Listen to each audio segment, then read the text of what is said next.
حالا مدیریت محترم برای یه لشکری که توی هواپیما که اینجوری فشرده این ساندویچ هستن 2 تا اتوبوس فرستاده. اتوبوس همون اول غیب شدن. یک ستون راه افتاد از دم میدون از فرودگاه مهرآباد به سمت میدان آزادی. ستونی بود که دیده نمیشد تو تاریکی مطلق، چون اصلا مهتابم نبود. یه ماشین رد میشد چراغاش میخورد، من میدیدم که این چراغاش که داره همینجور جارو میکنه و این ستونو میدم اوه تا کجا داره میره. یه ستونه از لشکری که صبح از تو منطقه خارج شده، الان مرکز شهر تهران. رسیدیم میدان آزادی. میدان آزادی ناگهان تو دایره بچهای لشکر افتاد.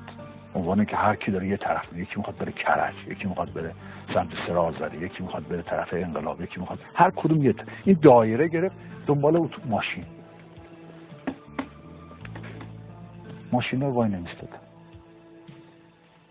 یکی بالاخره واسطاد. من چون فیلم بردار بودم، تو جیب پیرنم پول بود، تو جیب پیرنم اومدم تو اونجا.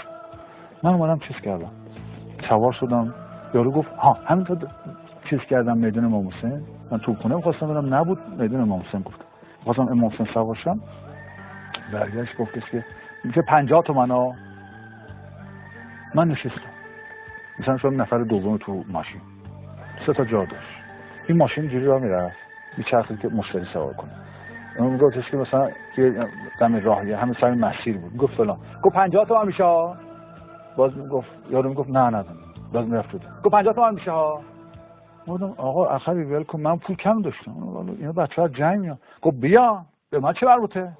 من زندگی دارم، زن بچه دارم، باید کارام بکنم. من اون روز فهمیدم تو شهر چه اتفاق افتاده. نور ماشین اون داشت به دونه دونه بچه‌ها میخورد.